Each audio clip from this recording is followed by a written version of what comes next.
Gents, I just want to pause the episode for a moment to let you know about the Strong Men of Value Academy.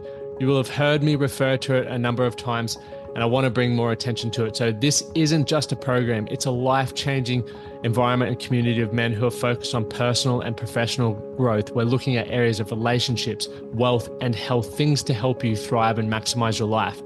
Imagine having bi-monthly one-on-one coaching sessions with myself, weekly group coaching calls, and an incredible brotherhood of high achievers by your side.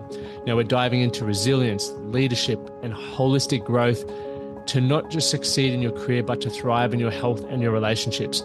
Your journey to greatness, it starts here. So join the movement and you can apply for the Strong Men of Value Academy. You can head to themanthatcanproject.com to find out more. All right, welcome back to another episode of the Man That Can Project podcast. I am your host, Lachlan Stuart, and we are flying through the episodes this year. We've had so many incredible guests. The feedback has been phenomenal, and more and more of you are tuning into the show, which is incredible. And I'm definitely very humbled that you show up here twice a week. Now, we have our Monday episodes, which are generally with an incredible guest, whether they're sharing their own life experience around certain challenges and really helping you understand what's going through men's minds, or having some guest experts that can help us as men improve certain areas of our life. And if you haven't or you aren't aware of the 8 areas that all men must master, you can head over to the website and find out what those are. But we're bringing guests in to improve those areas, right? Because I think the more we learn about those areas and the more we are constantly reminded that there is more to us than just being a protector and also a provider, the more holistically we're going to be able to live. And, I'm a big believer that holistic living, or not balance, but being aware of there are more areas and elements and components to us that we need to address and we need to give time to live a fulfilled and happy life. Then constantly, I keep talking about it and providing incredible guests on there, the more we're all going to thrive in that space. It's something that I look to grow in, or I'm continually growing in all the time. And I guess when you think of the 8 areas, and before we dive into today's topic, which is obviously how much sleep do you need, I really try to continually focus on those 8 areas. I've got the new game planner. So for those who are watching this on YouTube, you can see the new printed game planner. It's 116 pages. It is, honestly, I'm so proud of finally getting this done. It's something I've thought about doing for such a long time, but now it's finally here. But within that, I do agree, and I do believe that it is hard to create change and improve intentionally all 8 areas at once, because once again, where our focus goes, the energy flows, whatever it is, goes as well. And obviously, a lot of us already have responsibilities that are non-negotiable, i.e. work, family for those who have family, and various other commitments. And a lot of those non-negotiables for me are family time. They are work and growing my business. It is fitness. It is working on myself mentally and emotionally. So where I have free time, I then need to decide, do I need that for rest and recovery or for various other things like hobbies? Or am I going to invest that time into learning something new? And currently, I guess a real life example of this is over the next month, I've committed to doing an extra 3 hours study a day. So I've signed up for a diploma in psychology, just because I believe it's something that I want to focus on and learn a lot more about. I've been focusing a lot on growing the business, so learning more about marketing, strategy, and various things around that. And I haven't been, I guess, increasing my own knowledge and well-being around what I love coaching on. So I thought, let's rip in for a month, an extra 3 hours a day. It may seem like an exorbitant amount of time for some of you guys, but generally for me, I'm spending that 3 hours reading anyway, or going skateboarding or walking or whatever. So it's my time and I enjoy it. So that's where I'm doing that. And it's not long term. It's just a short sprint to get myself back on track with that. But for those who haven't checked out the Strong Man of Value program, yep, we have rebranded the Inner Circle to the Strong Man of Value program. The website is currently being updated, and it will all be shifted over and rebranded to the Inner Circle.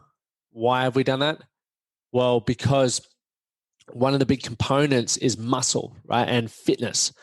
And I've now made available for everyone who becomes a member of the Strongman of Value. Not only do you get all the other brilliant stuff that we had available, the access to the video libraries and worksheets and our weekly calls and accountability and online community, you now get the fitness programming, which is all tracked through the app on your phone or on your desktop browser. So we've just added another element so that you can really build that strong body and that strong mind. And it's something I'm very proud of. And as our team continues to grow and our membership grows, it's very, very exciting. So you can check that out. Head over to actually probably go to my website, my Instagram, why the website has been updated. I think the link should still be on there. Sorry, it might still be under Inner Circle, but just click that. Join a 7-day free trial and join us. I look forward to connecting with you guys in there, and you will look back at it as probably being one of the best decisions you've ever made. But let's get back on topic. I went on a bit of a ramble there. How much sleep do you need? It's something that I am, once again, outside of everything else, we're talking about it a lot in the Strongman of Value group, but it's also something that I'm researching a lot for myself. Today, as I record this podcast, I'm feeling very, very fatigued and very tired. Now, because I've spent a lot of time tracking and becoming aware of factors that influence my sleep quality, I'm quite aware of what currently has made me feel flat today, even though I got my regular amount of time sleeping. And one of the brilliant things about that, and I'm not going to dive into it right now, but I'll share with you in a moment. But there are various things that pop up and things that go on in our life that we need to be mindful of. And there's so many fitness trackers out there now that can give you tips, can highlight things that are going on based on your activity levels, your sleep quality, your sleep quantity, stress, overall activity during a day, various things like that can influence why you may, and even nutrition, right? Your eating times, why you may or may not be getting the sleep, one, quantity, but two, secondly, the sleep quality that you need in order to perform at your optimal level. And a lot of us go through life, and I go through phases of this, go through life where we feel run down, we feel fatigued, our focus is struggling, our memory recall is struggling, and we really aren't recovering well from our physical training. And we can keep being at the effect of that and going, oh, life's just tough and hectic, which it may be. But if you keep allowing or being at the effect of that, nothing's going to change. So you need to think about, what am I going to do to take ownership of my sleep to get back into a position where I feel a lot more alert, my memory is better, I just feel happier, right? So we need to think about these things. And I've got a few things here open, but obviously when we think about how much sleep do we really need, there's different recommendations for each age group. And once again, there is no one size fits all, because you're like I mentioned earlier, how you live your life may be very different to how I live mine. The levels of stress, right, and everything else that was I was touching on before can affect that. But with these age ranges, let me just read them off. And I'm reading these off the Sleep Foundation org, from the United States. But I do have some more Australian stats that I'll be sharing with you guys shortly. But we think about newborn, infant, toddler, preschool, all the way up to older adult. And newborn is 0 to 3 months, and they're recommending 14 to 17 hours a day. That to me just sounds incredible. I think I like the idea of sleeping that much, but I would probably go crazy if I tried to put myself there. But let's probably move it down to where most of you guys are. For everyone who got the email yesterday, you would have seen and read a few of these stats. But from teenagers, so 14 to 17 years, they're recommending 8 to 10 hours. Young adults, 18 to 25, is 7 to 9 hours. Adults, which is where most of you guys are situated, is 26 to 64, is still 7 to 9 hours per night. The challenge comes with this. For those of you who are high performers, which I know a lot of you guys consider yourself high performers. You're wanting to be the best version across, various areas, which to me, if you're chasing growth, I consider you a high performer. I think you should consider yourself a high performer. Is that 7 to 9 bracket. So that is, for me, if I go to bed at 9 p.m., I should be waking up at 5 p.m. Sorry, that's 8 hours. Give myself an extra hour. 4 p.m. Right? And it's really easy to think about that. And that's roughly what I try to do every night. I depending on how much I want to read the next morning, I'll get up between 4 and 4:30. But I always aim to go to bed around 9. And I used to wonder, why am I still not getting enough sleep? My sleep tracker is saying it's still falling short. And for me at the moment, I always aim for 6 hours 45. And that's 7 days a week. But I've realized over time that it takes me a little bit to get to sleep. Right? For a lot of us, we go, right, I'm still getting 6 hours sleep, but you're not taking into account the fact that it may take you 15 minutes, 30 minutes, sometimes even an hour to fall asleep. So while you're giving yourself 6 hours in bed, you're actually only getting 5 hours asleep. And sleep is the time where our body recovers and repairs. Think about anything, whether it's cars, property, yourself. There's wear and tear. You need to take time to service it. You need to take time to rest and repair and recover. And ideally, we need to prioritize that, because when you've got something running smoother, right, a car or yourself, you're going to be more efficient, more fuel efficient, and you're going to run smoother throughout the day, which means you're going to be more efficient. Right? It's crazy. A lot of us sit there and go, I can't afford 7 hours sleep. I've got too much to do. I'm too busy.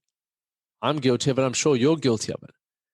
But then you flip it around and it's like, well, you can't afford not to sleep. Right? Your brain is not retaining information. Your brain is not recalling information as much. Your focus is all over the place. So maybe what would take you an hour if you were feeling fully rested and recovered is currently taking you 3 hours because you're distracted constantly. Your focus is down.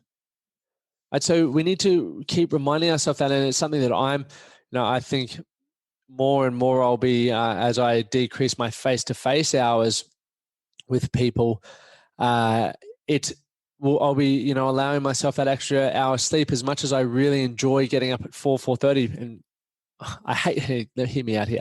I hate getting out of bed when that alarm goes off. I absolutely hate it, but I love it when I'm out, because it's peace and quiet and myself and my own thoughts in the morning, which I, absolutely love. And so when you think about, obviously, those sleep hours for yourself, you need to consider how productive, or ask yourself, am I productive, healthy, and happy on 7 hours sleep, or 5 hours sleep, 6 hours, or 9, however many hours you're sleeping? If not, then you need to look at adjusting it. I would highly recommend trying a sleep tracker. Just like with diet, they recommend counting calories for a bit, just to get a gauge of where you're at and get feedback around energy and recovery and etc. Sleep trackers are brilliant, and I'm not going to recommend any. I've tried everything from Garmin to Apple Watch to Whoop to Oura Rings, and they've all given me feedback. From which I've learned from, and I've tested things, I've implemented things, and I've found really what's working well for me at the moment. Okay, to a point where I'm only feeling run down because I trained extremely hard under the barbell yesterday, which it's been a while since that's happened. So my body's just craving food. You need to think about if you have any health issues. If I know I have a busy day of meetings the next day, I'm really going to prioritize my sleep, because I want to be sharp. I'm not going to stay up till all hours and give myself limited rest, because, as I mentioned earlier, I exercise every day. I read every day. I really push myself to the limit. So I know that I'm going to be fatigued physically, mentally, and emotionally. So I need to prioritize that sleep to really grow through that. And you think about this, right? Some problems, and let's actually talk and touch on problems or why people aren't sleeping. And these are just going to be some basic ones, right? Some things that most people are guilty of every single day. The simple ones from blue light, from too much phone or screen time, caffeine, having caffeine too late in the day. I reckon it takes roughly 8 hours for it to wear off. So, obviously if you're going to bed at 10, 2 is the latest. But for me personally, no later than 11, I'll have my last bit of caffeine. Stress, how stressed you're feeling throughout a day. Going to bed with your brain racing, thinking about what's happening tomorrow, what you didn't get done today, that can keep a lot of people up. If you have children, I know from my mates, they've got kids coming into the bedroom at all hours of the night, which can also interrupt your sleep routine. And just the final one I want to touch on is poor discipline around consistent sleep times. If you don't allow your circadian rhythm to catch up or sync up, your hormone response in your body is never going to be consistent, right? It's why they say get sunlight first thing in the morning, because it's like what really starts your body clock on. All right, we're good to go. Let's get the hormones pumping, the right ones, the cortisol to get you up and going. And then towards the day, as the light's starting to decrease, our melatonin starts pumping, right? That's why you feel tired at certain times. But people work against that. And because some people might be waking up at 5 one day, 9 the next, 7 the next, your body's like, oh, fuck. I can't get any routine because I don't know what I'm prepping for. Inconsistency delivers inconsistent results and outcomes. So let's think about quality versus quantity, the old debate. Obviously, I've touched on quantity, roughly, if you're in that age bracket between, 25 and 65, let's just use that as the example, 7 to 9 hours. I know for myself, if I have too much, I feel groggy and I don't feel good. So that 7-hour mark is what feels right for me. And I'll continue to stick at that until things need to change. But I also know that if I'm training harder or going through a stressful period, I'll try and increase that because I definitely want to allow the mind to recover and stay sharp, and also the body to recover, because it's important for my efficiency the next day. But like I mentioned, with our quality, we've got the sleep zones, which I'm not going to touch on in this, but, the Whoop, for example, gives me great data around which sleep zone I'm in and how long I'm sleeping in it, and how much I'm, waking up or being disturbed during the night. So because originally I was being disturbed a lot, I'm a mouth breather. I like to call myself a mouth breather, but there's a great book by James Nestor called Breathe, which talks about the difficulties of being a mouth breather and how it can affect your sleep quality. So I tape my mouth, not consistently at the moment, but I have gone through periods where I'll tape my mouth, and it's helped actually improve my sleep quality. I've woken up actually feeling rested. Think to yourself right now, when you wake up, how do you feel? Do you feel rested? Do you feel like you want to go back to bed? Do you feel hungover? What is it? Because if you're not waking up feeling rested, something's not working well for you. And this is why we need to look at our sleep quality. And that's why a tracker can give you some great tips, and then you can start to look at implementing it, right? Some things that I've really focused on to improve my sleep quality is having a consistent room temperature. I always have my room around 24 degrees, and people go, how do you test that? Well, throughout summer here in Brisbane, because it gets steamy, I have the aircon on. Right? And then if it gets too cold, I make sure I have blankets, and I roughly have an idea of what it feels like. I've gotten myself an eye mask to make sure that there's no light getting in.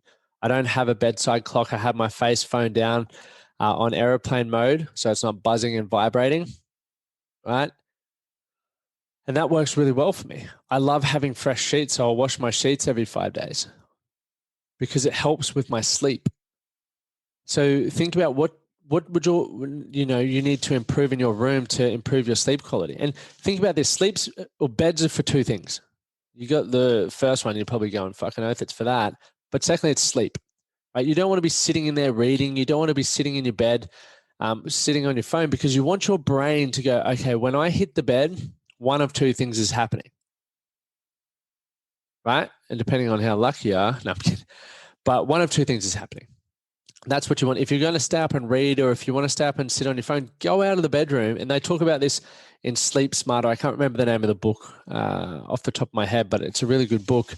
But it's about programming your body. It's like when you go into the office at work, you know you're there to work. It's when you walk into the gym, you know that you're there to work out. Start training your brain to know what each space is for in your house, right? Exercising, if you can wear yourself out during the day, you're more than likely going to go, I cannot wait to just lay down and shut my eyes and start getting that recovery happening. Diet, hydration. If your energy is generally run down if you're not hydrated. So make sure you're looking after all these things. So when we think about how much sleep you need, obviously start taking ownership, start taking responsibility, learning more about it. Check out things that are going on in your bedroom, in your life, stress, all these sorts of factors, so you can get a greater idea of what's going to be working well for you. But I think it's something that is highly, highly important for us as men, because, and let me just get this up here, some of the benefits or some of the downsides here as to why we really need to start focusing on sleep is, poor sleep's linked to higher body weight. So if you're overweight, ask yourself, am I sleeping better, right? There was a review study where children and adults with short sleep duration were 89% and 55% more likely to develop obesity. That's incredible. Good sleepers, what's going on here? Good sleepers tend to eat fewer calories. Let me just work out what's going on here, just so I can give you the right. No, it's not going to let me read any more of that, which is fine. I'll get some more stats here that I just wanted to share with you. Obviously, they talk about this 24/7 society, right, where we all have access to the internet most every day and every night. And 16% of all working adults do work just before bed and also have frequent sleep difficulties or daytime sleep-related symptoms. Right, so think about, how are you setting up your life?